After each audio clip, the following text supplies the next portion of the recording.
This is the sound of an ancient revolution. A revolution of blood, iron, and terror. For millennia, the walled city was the ultimate symbol of safety. A high wall meant security. It meant civilization. It meant you were safe from the chaos of the outside world. In the 10th century BC, one civilization decided that walls were no longer an obstacle. They were a challenge. We are at the siege of Lachish, a rebellious city in the kingdom of Judah. Outside its walls stands the most terrifying sight in the ancient world. The Assyrian army. This is not a chaotic rabble. This is a machine. At the center is the king, Sennacherib, seated on a magnificent throne, watching his creation at work. Thousands of soldiers, a mix of native Assyrians and foreign levies, move with terrifying purpose. Archers, organized in disciplined ranks, unleash volley after volley, a black rain of arrows to clear the battlements. Below them, engineers, the most advanced in the world, have built a colossal ramp of earth and stone, a highway leading directly to the city's weakest point. And moving up that ramp is the main event, the siege engine. It is a medieval tank, born high, hung years early. A heavy wooden frame, covered in damp leather hides, to repel fire arrows. Inside, a giant, iron-tipped battering ram swings back and forth, relentlessly smashing against the stone and mud brick. Beside it, a mobile assault tower, bristling with archers, has reached the same height as the city walls. The defenders fight bravely, but they are doomed. The wall breaks. The Assyrian infantry, screaming in devotion to their god, Ashur, pours through the breach. What happens next is not just war. It is a calculated policy. The city is sacked, burned to the ground. But the real horror is reserved for the survivors. The Assyrian palace reliefs, carved in stone for all time, show us the chilling aftermath. A procession of captives is marched before the king. Some are merely deported. Others, the city's leaders and elite, are reserved for a different fate. We see men impaled on stakes, left to die in agony outside the ruined city gate. We see soldiers methodically flaying the skin from living captives, nailing it to the walls as a permanent warning. We see a pyramid of human heads. This was not mindless savagery. This was psychological warfare. This was the brutal, brilliant, and horrifyingly effective state policy of the Assyrian Empire. Long before the legions of Rome, before the phalanxes of Alexander, the Assyrians forged the world's first true superpower. They were the first to unite the entire Near East, from the mountains of Iran to the banks of the Nile in Egypt, under a single, iron-fisted rule.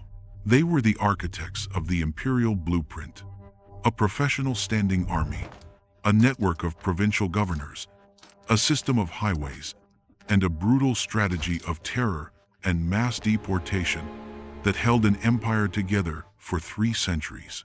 But where did this engine of conquest come from? How did a small, insignificant city-state on the banks of the Tigris River, a city of merchants, transform itself into the most feared military machine the world had ever seen? This is the brutal rise of Assyria. The history of Assyria is a story of 3 acts. The Old Kingdom, an age of merchants and traders, living in the shadow of greater powers. The Middle Kingdom, an age of warlords, a time of resurgence and survival, fighting to escape the chaos of a collapsing world. And the Neo-Assyrian Empire, the apex predator, the perfection of the war machine, the golden age of conquest that would define their legacy forever. To understand the monster, we must first understand the child. And the story begins, not with a sword, but with a balance sheet. We began our journey around High BC, in northern Mesopotamia. The city is named Ashur, after its chief deity. It is a modest city, perched on a limestone bluff, overlooking the vital Tigris River. It has no grand ambitions of conquest. It has no mighty army. It is, quite simply, a city of businessmen. The old Assyrian kingdom was not an empire. It was a corporation. Its power was not in soldiers, but in harems, a network of trading colonies set up across the mountains of Anatolia, modern-day Turkey. The most important of these was the city of Kanesh. For over a century, a river of commerce flowed from Ashur. Assyrian merchants, using donkey caravans, would trek hundreds of miles to Kanesh, carrying two of Mesopotamia's most valuable commodities: tin, imported from the east, and high-quality textiles from the south. In Kanesh, they traded these goods for the one thing Anatolia had in abundance: silver and gold. We know this because the merchants of Kanesh left us their entire archive, tens of thousands of cuneiform tablets, the detailed business records of their time, contracts, letters, trade disputes, even marriage licenses. These tablets paint a picture of a sophisticated, profit-driven society. They were savvy, they were organized, and they were, for a time, fabulously wealthy. But they were not masters of their own destiny. They lived in a world of giants. To the south, the great Mesopotamian civilizations of Akkad and Ur III had already risen and fallen, leaving a legacy of what true empire looked like.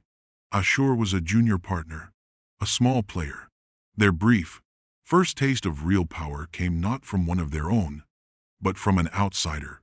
His name was Shamshi-Adad I.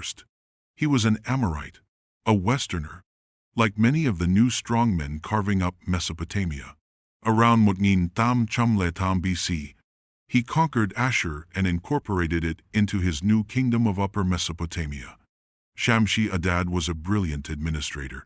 He centralized power, organized the state, and, in a moment of staggering ambition, took on the title King of the Universe. He was, for a fleeting moment, the equal of the other great Amorite king to the south, Hammurabi of Babylon. But this empire, built on the vision of one man, died with him. His sons were weak, the kingdom of Upper Mesopotamia fractured, and the great Hammurabi, patient and cunning, saw his moment. He marched north, and one by one, the cities of Shamshi-Adad fell. Ashur was conquered. For the next 400 years, the city of merchants enters a long period of silence. It becomes a vassal, a pawn in a great game played by greater powers. First, it is dominated by Hammurabi's Babylonian dynasty. Then, it is swallowed by a new mysterious empire that rose in the north, the Hurrian kingdom of Mitanni. Ashur, the city of the god, was now a subject. Its pride was gone. Its wealth was diverted. It was a humiliating, formative period. And as the centuries of subjugation dragged on, the Assyrians learned a hard lesson. Trade could make you rich, but only strength could make you free. A new, harder identity was being forged. The merchant was learning to become a warrior. Around Mutnin Bacham Saumuilam Bese, the political landscape began to shift. The great powers were in flux. The kingdom of Mitanni, Assyria's oppressor, was weakening, caught in a devastating war with the Hittite Empire to the west. In Ashur, a new king named Ashurbanipal I saw his opportunity. He was a master of diplomacy and timing. He attacked the weakened Mitanni, retaking Assyrian lands and shattering their power. But his most audacious move was not on the battlefield. It was on a clay tablet. He sent a letter. The recipient was the Pharaoh of Egypt, Akhenaten. This letter, found in the Amarna archives in Egypt, is one of the most important in history. It does not read like a plea from a vassal. It reads like a declaration from an equal. Ashurbanipal addresses the Pharaoh as my brother. He sends him gifts like a king, and he makes a simple, revolutionary statement. I am a great king. With those words, the Middle Assyrian kingdom was born.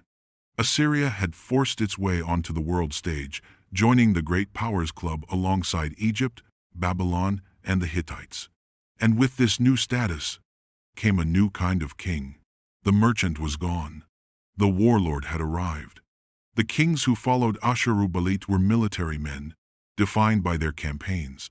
Adad-nirari I expanded the borders, boasting of his conquests on his inscriptions. His son, Shalmaneser I, continued the fight against the remnants of the Mitanni. And in his campaigns, we see the first dark whispers of the policies that would later define the empire. When the city rebelled, Shalmaneser boasted of blinding over Murbone, men. He was the first king we know of to systematically deport populations from one part of the empire to another, mixing them and breaking their sense of unity. The seeds of the terror machine were being planted. The peak of this new age came with Tiglath-Pileser I, around Nineveh BC. His name means, "My trust is in the God of war."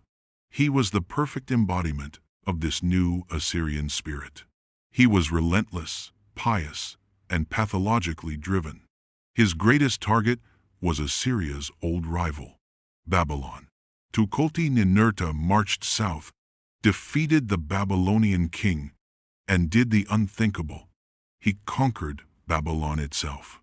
He sacked the holy city, tore down its walls, and dragged its king Kashtiliash back to Ashur in chains. Most shockingly, he looted the Esagila temple and stole the sacred statue of the god Marduk, Babylon's patron deity. This was a profound act of sacrilege, one that would haunt relations between the two cities for centuries. In Ashur, Tiglath-Pileser built a new capital and composed an epic poem about his victory. He seemed invincible, the true ruler of Mesopotamia, but he had gone too far. His empire was overextended. His nobles, perhaps horrified by his sacrilege, conspired against him. Tiglath-Pileser, the great conqueror, was assassinated by his own sons in his new palace. His death ushered in a period of chaos, and this internal weakness coincided with a global catastrophe. Around Nineveh BC, the world ended. Historians call it the Late Bronze Age collapse, a perfect storm of climate change, famine, mass migrations, and unknown invaders known as the Sea Peoples brought civilization to its knees. The Hittite Empire vanished from history. The Mycenaean palaces in Greece burned to the ground. The great cities of the Levant destroyed. Egypt survived, but was mortally wounded, its empire gone. The entire international system of the Middle Kingdom disappeared. And Assyria? Assyria survived, battered, bruised, and reduced, but it survived. Their inland position protected them from the Sea Peoples. Their hardened military tradition allowed them to fight back against the chaos. In this crucible of collapse, Assyria was one of the few embers of civilization left burning. Out of this darkness, one king rose to temporarily restore the light. Tiglath-Pileser I, Mesopotamia BC. He was a throwback to the great warlords. He led campaigns in every direction, fighting back against the nomadic Aramean tribes who were pressing in from the desert. He boasted, in classic Assyrian style, of being a great hunter of lions. He marched his armies all the way to the Mediterranean Sea, a symbolic act of ultimate triumph. He laid the ideological groundwork for all future Assyrian kings. The king was the shepherd of his people, the high priest of Ashur, and the righteous warrior, whose sacred duty it was to expand the borders of the land. But his success was a flicker, not a flame. The Aramean migrations were relentless. After his death, his successors could not hold the line. The world had entered a new dark age. The next years are a black hole in Assyrian history. The kingdom contracted, shrinking back to its core cities. The Arameans settled all around them. Once again, Assyria was on the brink of extinction. It seemed the dream of Ashurbanipal was dead, but this was not the end. It was hibernation. And what was about to emerge from that long, dark winter would be unlike anything the world had ever seen. The recovery began slowly, methodically. Starting around Chin Chambamui Bon BC, a series of pragmatic kings, Ashurdan II, Adad Nirari II, began the hard work of rebuilding. They fought back against the Arameans, securing the farmlands of the Assyrian heartland. They reorganized the administration. They rebuilt the army. They were laying the foundation. And then, in Tamchamtam Babesi, the true architect of the Neo-Assyrian Empire ascended the throne. His name was Ashurbanipal II. This was not a king. This was a force of nature. A man of boundless energy, divine ambition, and a terrifyingly clear vision. He looked at the work of his predecessors and decided it was not enough to simply control the lands of his ancestors. He would terrorize them into absolute submission. His first act was symbolic. He moved the capital. He left the ancient holy city of Ashur, with its powerful conservative priesthood, and moved to a new, magnificent city he built almost from scratch. Kalhu, known in the Bible as Nimrud. This was his city, built by the plunder of his campaigns and the labor of his captives. He built a palace on a scale never before seen, its walls lined with hundreds of reliefs, stone carvings that were the propaganda posters of the ancient world. They depicted his two great passions, hunting lions and punishing rebels. Ashurnasirpal's campaigns were not just wars, they were calculated acts of state-sponsored terror. His goal was simple: to make the price of rebellion so astronomically high that no one would ever dare to contemplate it. And he was meticulous in documenting his methods. He did not hide his cruelty, he advertised it. His official inscriptions, his stelae, were set up across the empire, and they are among the most chilling documents in history. When he faced a rebellion in the city of Tela, he wrote, "I built a pillar against his city gate, and I flayed all the chief men who had revolted, and I covered the pillar with their skins. Some I impaled upon the pillar on stakes, others I bound to stakes about the pillar. I cut off the limbs of the officers who had rebelled. When another city resisted," he wrote, "I erected a wall before the great gate of the city. I flayed the chiefs of the revolt, and I covered the wall with their skins. Some I walled up alive in the masonry, others I impaled on stakes along the wall." Of another city, he records, "I cut off their noses, their ears, and their fingers. I put out the eyes of many. I made one pillar of the living and another of heads. I bound their heads to tree trunks round about the city. Their young men and maidens I burned in the fire." This was the policy. It was not the act of a madman. It was the rational, cold-blooded strategy of an empire builder. The reliefs in his palace at Kalhu were not art. They were a threat. They showed, in graphic detail, exactly what would happen to any city that defied the will of Ashur. Envoys from vassal states would be led through these halls, forced to gaze upon the fate of those who had failed to pay their tribute. The message was clear: pay and be protected. Resist and you will be annihilated. And to back up this threat, Ashurnasirpal perfected the army. He adopted the cavalry, mounted archers who were faster and more flexible than chariots. He mastered siege warfare, using iron-tipped battering rams and mobile assault towers. He led campaigns every single year, a relentless pace that exhausted his enemies. He created the prototype for the Assyrian war machine. He had taken the scattered, defensive kingdom of his ancestors and, through sheer terror and iron will, had forged the beginnings of a true empire. But how did this machine actually work? What made it so seemingly invincible? To understand the Assyrian phenomenon, we must pause the timeline. What happened next? The conquest of an entire world was only possible because of the revolutionary military and political system they created. The Assyrian army was not just larger or more brutal than its enemies. It was smarter. It was a complex, integrated system of arms, logistics, and terror. Let's look inside the machine. First, the professional army.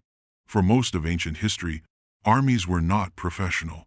They were a levy, A king would call upon his nobles, who would bring their farmers and peasants for a single campaign season. They had to be back in time for the harvest. War was seasonal. The Assyrians changed that, starting with Ashurbanipal, and perfected by the great reformer Tiglath-Pileser III, who we will meet later. The Assyrians created a standing army. They called it the Kisir-Sharuti, the royal cohort. These were full-time, professional soldiers, paid and equipped by the state. They were loyal only to the king, not to a local lord. Because they were professionals, they could train year-round. And because they didn't need to go home for the harvest, they could campaign year-round. Winter, spring, or summer, the Assyrian army was always on the march. This was a staggering advantage. Furthermore, the army was a meritocracy. A talented soldier could rise through the ranks, regardless of his birth. And as the empire grew, it incorporated the soldiers of the nations it conquered. Vanquished armies were not just scattered, their best troops were absorbed into the Assyrian machine. It was a multi-ethnic, integrated force, an imperial army for an imperial age. Second, combined arms. The Assyrians did not invent the chariot, the cavalry, or the infantry. They were the first to make them work together as a single, deadly instrument. The infantry was the core. They were organized into specialized units. First, the spearmen. They formed the stable line, a wall of shields and iron-tipped spears. Second, the archers. They were the artillery. They laid down a withering cover fire, forcing the enemy to keep their heads down. Third, the slingers. Using lead or stone shot, they had a longer range than the archers and could break up enemy formations from a distance. The chariot was the ancient main battle tank. But by the Neo-Assyrian period, it was evolving. It was now a heavy platform, pulled by 3 or even 4 horses, carrying a driver, an archer, and a shield-bearer. It was less a shock weapon and more a mobile command center, a heavy missile platform to punch holes in the enemy line. The cavalry was the true Assyrian innovation. They were the first civilization to master fighting on horseback. Not just with horses. Early cavalry were mounted archers, often riding in pairs, one man to shoot the bow, the other to hold the reins. But they quickly evolved into lancers and mounted archers who could control their own horses. They were the ultimate shock and awe weapon. They were faster than chariots, could cross rough terrain, and, most importantly, they could pursue a broken enemy for miles, turning a retreat into a slaughter. On the battlefield, these 3 elements were coordinated by a clear chain of command, all responding to signals and orders from the king. It was a symphony of slaughter. Third, the kings of siegecraft. This was their crown jewel. Before Assyria, a high wall was a 99% guarantee of safety. A siege was a waiting game. You just tried to starve the city out. A process that could take years. The Assyrians decided to stop waiting. They invented the science of siege warfare. They created a dedicated corps of military engineers, the MilitaryHistory. If a city refused to surrender, the engineers assessed its defenses. If the wall was low, they brought in the battering rams. These were not simple logs. They were armored, multi-ton vehicles, covered in wet leather to make them fireproof. They had wheels, a turret for archers on top, and a massive metal-tipped ram suspended on a chain. They were the primary weapon of assault. If the wall was too high, the Assyrians built a ramp. The Lachish siege is the perfect example. Tens of thousands of men would work under a hail of arrows, piling earth, stone, and timber to create a massive highway leading to the top of the wall. As the ramp grew, they would move their siege towers up it. These were mobile fortresses, taller than the city walls, allowing archers to shoot down on the defenders while a ram pounded the wall at its base.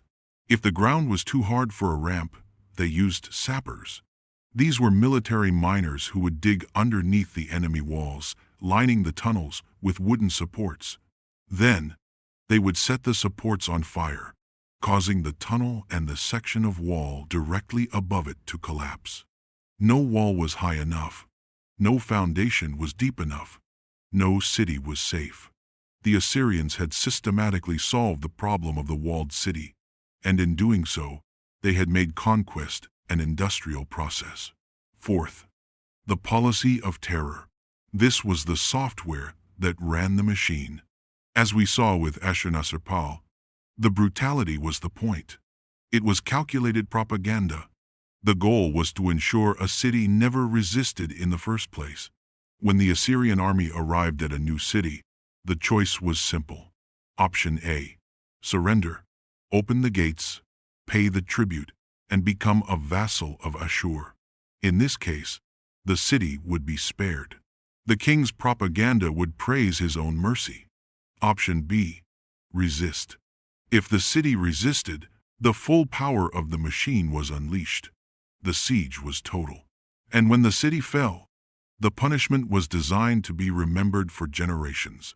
The public executions, the flaying, the impaling, the pyramids of heads, this was all meticulously recorded on stone reliefs and stelae.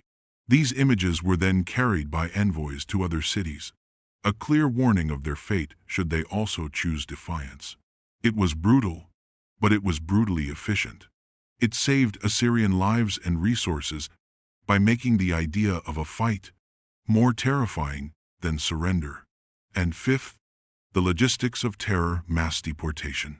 This was the final, and perhaps most brilliant, pillar of Assyrian imperial policy. When a kingdom was conquered, its ruling class and skilled artisans were not just slaughtered, they were moved. This was not a small-scale affair. We are talking about the forced migration of hundreds of thousands of people. The 10 lost tribes of Israel, deported by Sargon II, are the most famous example. This policy had two genius, evil-by-design goals. First, it destroyed national identity. By ripping a population away from their homes, their fields, and the graves of their ancestors, you broke their spirit. By mixing them with other conquered peoples in a new, distant part of the empire, you shattered their language, their culture, and their loyalty. They were no longer Judahites or Arameans. They were just subjects. Second, it was an economic tool. The Assyrians needed skilled labor to build their colossal new capitals like Calhu and later Nineveh. Where did they get the craftsmen? They imported them from conquered lands. They also used loyal deportees to repopulate strategic areas that had been devastated by war. This policy required incredible organization. It required roads, a bureaucracy, military escorts, and supply depots to manage these vast movements of people. It was the administrative backbone of the empire. The famed royal roads of the Persian Empire were, in fact, built on the foundations of the Assyrian highway system, the Haran Sheri, which had been built to move troops and deportees. A professional, year-round army. Mastery of combined arms. The industrialization of siege warfare. A formal policy of psychological terror, and a system of mass deportation to break enemies and build the homeland. This was the machine. A fully integrated system of conquest and control. Now, let's unpause the timeline and see what this machine did next. We have examined the machine. Now, we return to the timeline to watch it in action. The year is Tam Chamnam BC. The architect of terror, Ashurbanipal II, is dead. His son, Shalmaneser III, inherits the throne. If his father was the innovator, Shalmaneser was the relentless user of the machine. His Ba-Mu-Lum-Year reign was one of constant warfare. He led the Assyrian army out on campaign Ba-Mu-Mot times. It was a declaration to the world. The machine was self-sustaining. The terror was permanent. But the world was learning. It knew that to face Assyria alone was suicide. The only hope was to unite. In Tam Chamnam BC, Shalmaneser marched west. intending to conquer the wealthy Aramean states of the Levant.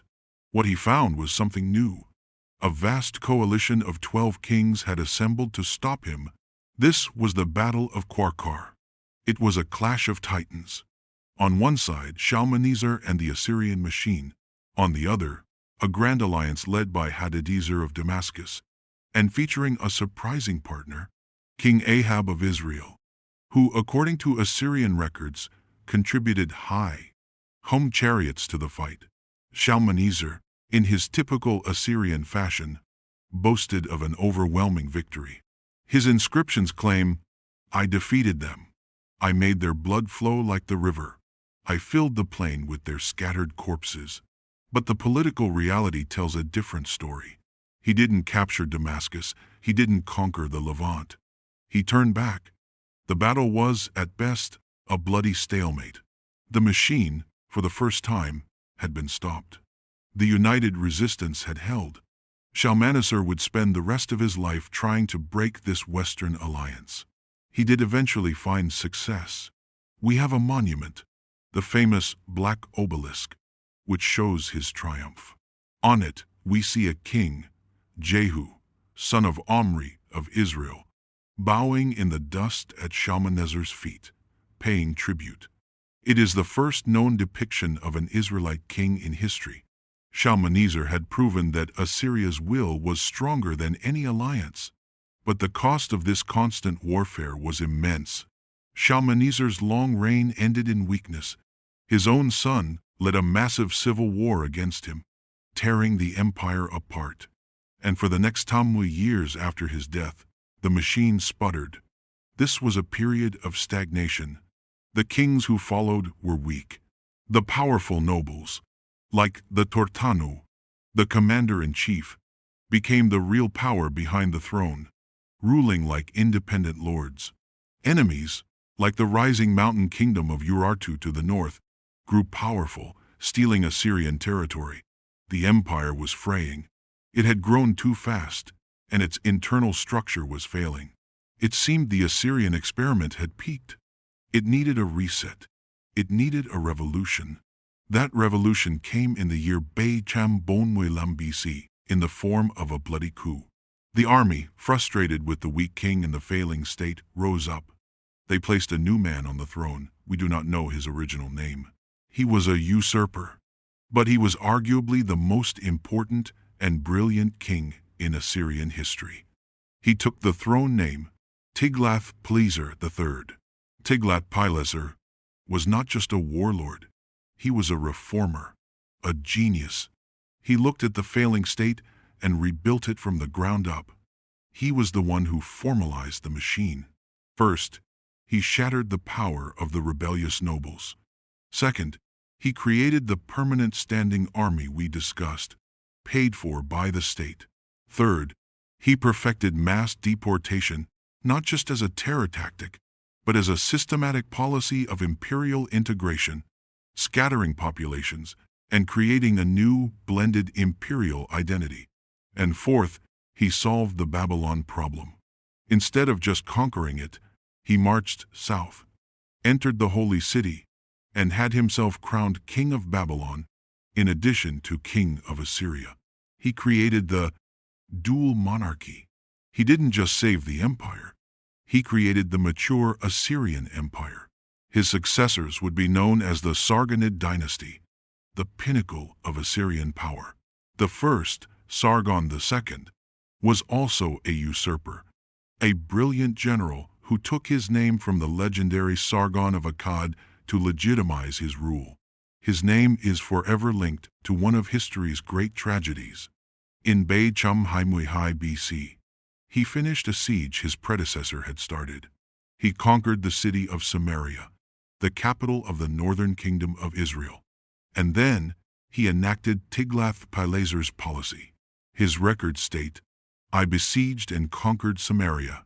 I carried away Hai-Mui Bay, Hai-Chum-Chinmui inhabitants as booty." These are the 10 lost tribes of Israel, deported, scattered across the empire, and lost to history. Like Ashurbanipal, Sargon built a brand new capital to celebrate his power. Dur-Sharrukin, or Fort Sargon.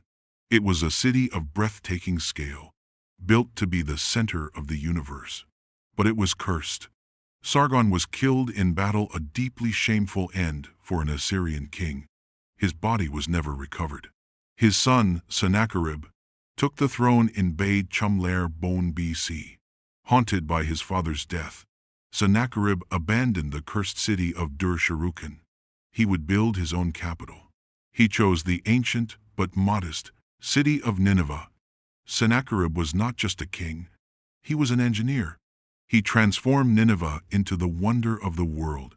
He built a palace without a rival, with Tamwi rooms lined with miles of stone reliefs. He built massive, Tamwi-foot-wide walls that stretched for high kilometers. He built the world's first great aqueduct to bring water to the city's lush gardens. Nineveh became, for a time, the largest city on earth. But Sennacherib is remembered for two things. First, his great campaign against the kingdom of Judah in Beit Chumler BC. The city of Lachish, as we saw, was his first target. It was an example. His army then marched on Jerusalem, the capital. King Hezekiah, in a panic, was trapped. Here, the records diverge. The Bible, in the Book of Kings, tells of a miracle. The angel of the Lord descends at night and strikes down Mochum Tamwilam, Assyrian soldiers, saving the city. The Assyrian record, Sennacherib's prism, tells a different story. It boasts, "As for Hezekiah the Judahite, I shut him up in his royal city like a bird in a cage." Sennacherib doesn't claim to have taken Jerusalem, but he does record receiving an astronomical sum of tribute from Hezekiah. The most likely truth? The Assyrians, perhaps suffering from disease, accepted a massive ransom and left. Jerusalem was saved, but at a crippling cost. Sennacherib's second great act was his final one, the city of Babylon. It was in constant, open rebellion. Sennacherib, after his own son was killed there, lost his patience. He decided to end the Babylon problem forever. In Saucham Tamwi Chin BC, he did what no king had dared. He didn't just conquer Babylon, he obliterated it. His inscriptions state he tore down its temples, its houses, its walls, and dumped the rubble into the Euphrates River. He then diverted the river to flood the city, attempting to wipe it from the face of the earth. It was a sacrilege that horrified the ancient world, and like Tukulti Ninurta before him, he paid the price for his hubris. In Saucham Tamwi Mot BC, Sennacherib, the great builder of Nineveh, was assassinated by two of his own sons while praying in a temple. The machine, once again, was consuming its masters. Out of the chaos of the assassination, a new king emerged, Esarhaddon, another of Sennacherib's sons. He was a very different kind of ruler. He saw the profound error his father had made. His first and most important policy was one of reconciliation. He immediately began to rebuild Babylon. He restored its temples, brought back its gods, and poured wealth into the city. He sought to heal the sacred wound his father had inflicted. But do not mistake his piety for weakness. Esarhaddon was a brilliant strategist. He looked at the world and saw one great, final rival, Egypt. The two superpowers, Assyria on the Tigris and Egypt on the Nile, had circled each other for centuries. Esarhaddon decided to end the stalemate. He marched his army across the Sinai Desert, a move deemed impossible, and fell upon Egypt. He defeated the Nubian pharaohs, conquered the capital of Memphis, and took the royal family prisoner. Esarhaddon had done it. He had conquered Egypt. He took on the title King of Assyria, King of Babylon, King of Egypt, Upper and Lower. The Assyrian Empire was at its absolute, unchallengeable zenith. It stretched from the mountains of Iran to the banks of the Nile. Esarhaddon, in his wisdom, tried to plan for a peaceful future. He divided the empire between his two sons. Ashurbanipal would be king of the heartland. Assyria, his other son, Shamash-Shamukin, would be king of Babylon. It was a fatal mistake, a recipe for the very civil war it was meant to prevent.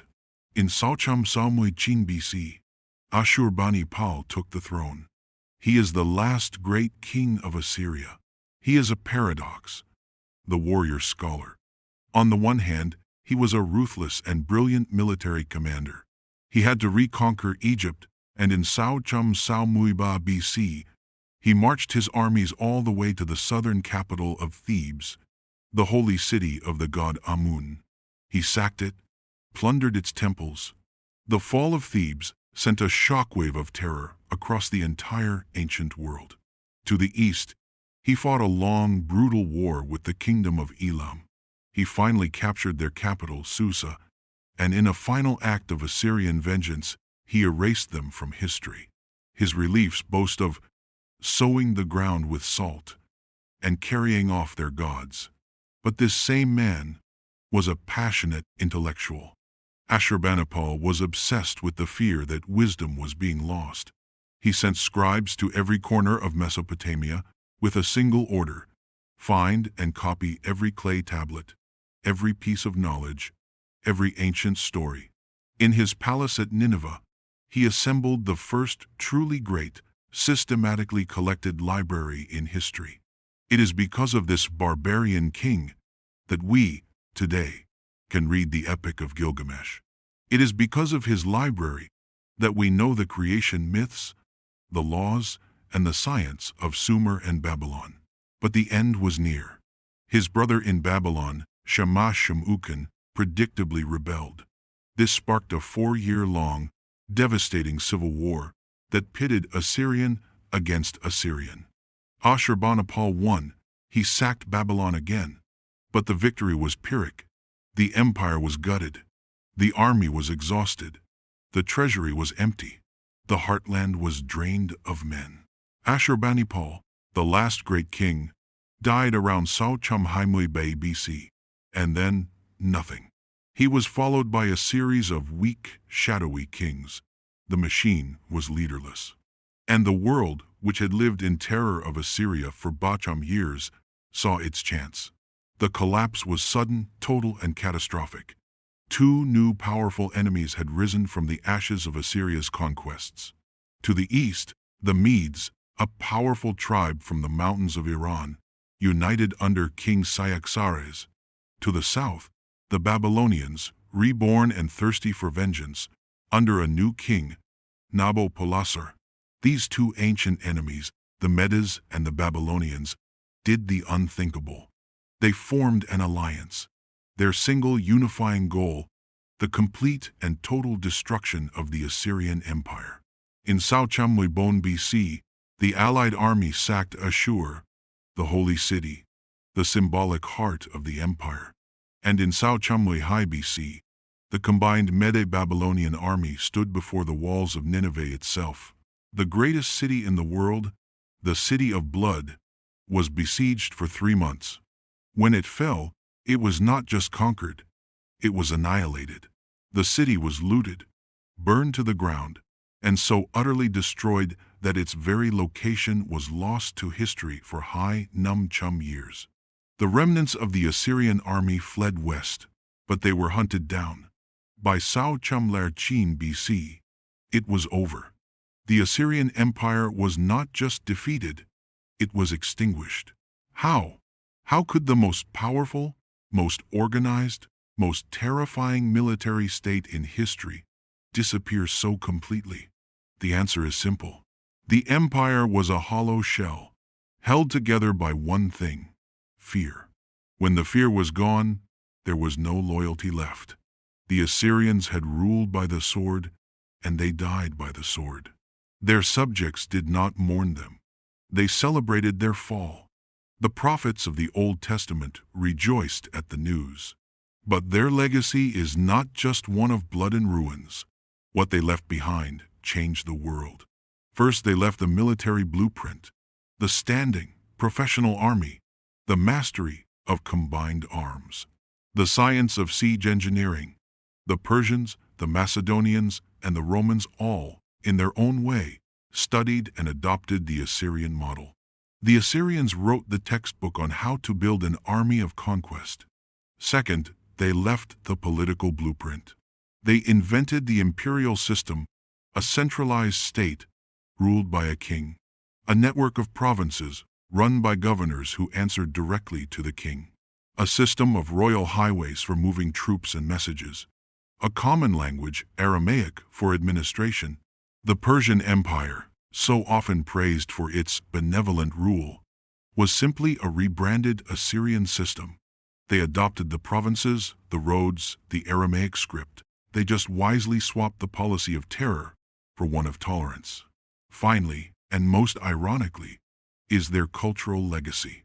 The brutal barbarians who burned cities were also the world's greatest conservationists. The library of Ashurbanipal. Without it, the Epic of Gilgamesh would be gone. The creation myths of Sumer, the scientific knowledge of Babylon, the history of Mesopotamia, all of it would have been lost to the wind. We know the ancient world because the last great Assyrian king was terrified of being forgotten. The Assyrians were a paradox. They were, without question, the most brutal and ruthless civilization of their time. Their empire was forged in blood and terror. But they were also brilliant innovators. They were the architects of the imperial model that would define the next 2.5 millennia.